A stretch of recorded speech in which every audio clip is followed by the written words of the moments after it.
आज पहाड़ के रहने वाले ज्यादातर लोग जो कि पहाड़ों में नहीं रह रहे, बाहर रह रहे हैं, वो एक विशेष प्रकार के सिंड्रोम से ग्रसित है, जिसके अंतर्गत वो अपने पहाड़ वापस न जा पाने के लिए इस बात को उत्तरदायी मानते हैं कि वहां पहाड़ों में उनके पास एक कंसोलिडेटेड जमीन नहीं है।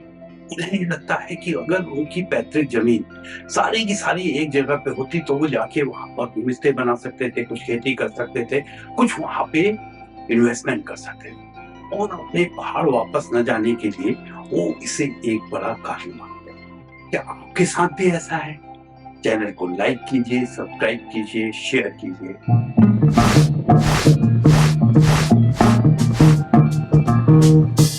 आज जो लोग जनरेशन से या काफी लंबे समय से पहाड़ से दूर, वो देहरादून हो सकता है, लखनऊ हो सकता है, दिल्ली हो सकता है, अन्य स्थान हो सकते हैं, वहां पर रह रहे हैं, उन्हें लगता है कि अगर उनके पैतृक गांव में उनके पास कंसोलिडेटेड जमीन होती, उनकी सारी की सारी भूमि जितनी है एक ही जगह पे होती तो वो वहां पे निवेश कर पाते, वहां पे कुछ वो लगता है कि वो एक होम स्टे बना देते, अपने पैतृक भवन को, पैतृक घर को ठीक ठाक करके वहां पे होम स्टे बना देते या फिर कुछ नया स्ट्रक्चर बना देते, कुछ खेती बाड़ी कर सकते थे। कुछ लोगों को लगता है कि अगर एक जगह जमीन होती तो बागवानी कर सकते थे।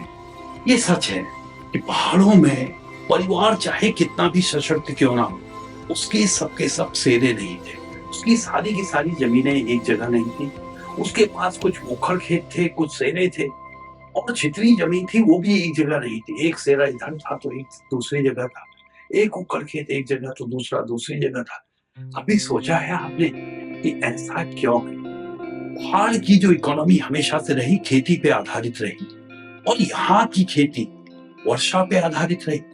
ऐसे में यहाँ के लोग या यहाँ के काश्तकार खेती की उपज का कम होना या फिर खेती का खराब होना या जो एग्रीकल्चर आउटपुट है उसका कम होना या एग्रीकल्चर आउटपुट का डिमिनिश होना बर्दाश्त नहीं कर सकते थे। इससे उनके जीवन पर, उनके अस्तित्व पर एक क्वेश्चन मार्क लगा। अतः उन्होंने खेती के लिए ऐसी स्ट्रेटेजी डिवाइस की जिसमें कि हर परिवार की जो जमीन थी उसको इस तरह से डिस्ट्रीब्यूट कर दिया कि गांव के हर क्षेत्र में वो सिंचाई वाली जमीन भी थी, उखड़ भी थी, कुछ एक तरफ थी, कुछ दूसरी तरफ थी। ऐसा इसलिए किया गया कि अगर किसी वजह से माना पेस्ट इन्फेक्टेशन होता है, बाढ़ होती है, लैंडस्लाइड हो जाता है या अन्य कोई इस तरह की इंसिडेंट्स होता है जिसकी वजह से कृषि पर, एग्रीकल्चर प्रोड्यूस पर एडवर्स इम्पैक्ट पड़ता है, तो ऐसे में अगर एक स्थान पे कुछ होता है दूसरी जगह से कुछ एश्योर्ड रिटर्न्स मिल पाए। और ये यहाँ के लोगों की एक स्ट्रेटेजी थी फूड सिक्योरिटी इंश्योर करने की।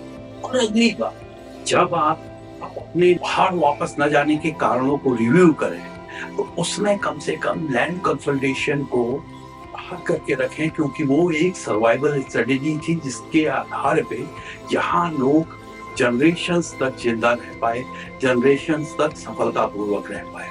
आज हम प्रयास कर रहे हैं, सरकार प्रयास कर रही है लैंड कंसोलिडेशन का। आज की जरूरत निश्चित ही लैंड कंसोलिडेशन है। अगर एक जगह पे जमीन होगी तो आप और मैं कहीं ना कहीं कुछ सकारात्मक कर सकते हैं, परंतु इसके साथ ही हमें अपने पूर्वजों की जो एक्यूमेन है, उनका ज्ञान है, उनके जो प्रैक्टिकल नॉलेज है, उसको भी एक्नॉलेज करना है और तभी हम समन्वय के साथ आगे बढ़ सकते हैं। अगर आपको यहाँ की जा रही बातें, की जा रही चर्चा कुछ अच्छी लग रही है, इससे कुछ फायदा हो रहा है, कुछ सीखने को मिल रहा है या कुछ नई बातें जानने को मिल रही है, तो चैनल को सब्सक्राइब अवश्य कीजिए, देखते रहिए। नमस्कार।